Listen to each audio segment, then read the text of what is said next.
c'est ni à Québec que j'ai fréquenté. Non, ni l'un ni l'autre pour moi. Qui s'identifie à cette œuvre? Personne n'a fréquenté le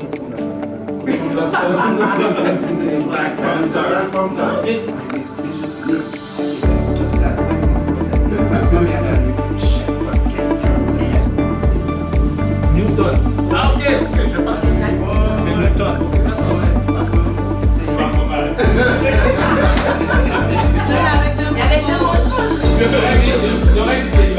Mais pour moi, l'expérience a été très intéressante parce qu'on est plutôt dans une communauté noire, puis il n'y a pas beaucoup d'activités qui se font ici à Québec.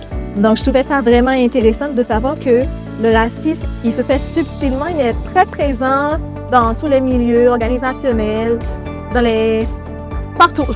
Donc, écoute, je vous conseille de participer aux activités FJAQ pour en apprendre un peu plus sur le racisme, mais surtout sur les conséquences sur la santé mentale. C'était un plaisir de participer à l'atelier sur l'effet du racisme sur la santé mentale des jeunes afrodescendants, parce qu'on a vu beaucoup d'aspects qui devraient être bien perçus et bien analysés pour se protéger des effets néfastes du préjugé ou alors de la discrimination ou encore mieux du racisme systémique qu'on peut vivre dans nos communautés. C'est un fait de société et on doit apprendre à protéger plus notre sensibilité et nos émotions.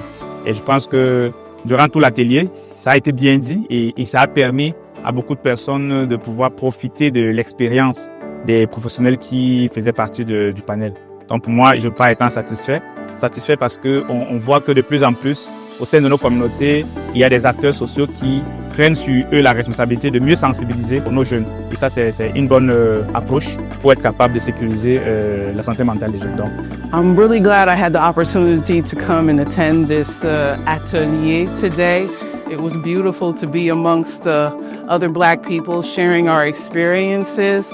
The trainer was exceptional. I felt the experience in an academic matter and in a protect yourself for your mental health. So thank you very much for the opportunity, and I hope that other people come and join, young and old, because we really had a good time and it was refreshing. Thank you. Alors ce soir, nous avons touché à une thématique qui est très sensible, c'est le racisme en fait en lien avec la santé mentale ici au Québec.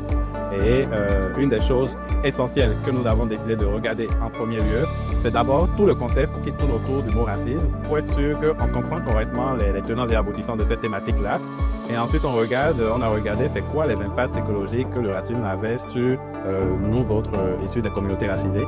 Et à partir de là, comment est-ce qu'on peut reconnaître le racisme dans notre quotidien et également comment est-ce qu'on peut dire stop à ce racisme-là dans les règles de l'art, en toute courtoisie, en tout respect.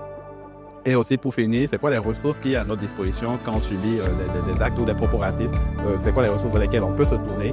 Et à partir du moment qu'on connaît ces ressources-là, comment est-ce qu'on peut les utiliser également de façon plus concrète. Donc cet atelier aujourd'hui a été un atelier de prise de conscience et également un atelier de mise en action pour tout un chacun de nous, pour qu'on puisse justement se lever contre le racisme pour préserver notre santé mentale. Alors, donc, autre chose qu'il faut savoir, c'est qu'il y a plusieurs événements qui sont organisés en ce moment par le Forum Jeunesse Afro-Québécois sur la santé mentale et sur le racisme. Donc, on vous invite à nos prochains événements. Il y a un événement demain, par exemple, à l'Université Laval, qui est un cercle de parole. Donc, on vous invite à y participer massivement pour pouvoir en apprendre davantage sur le sujet.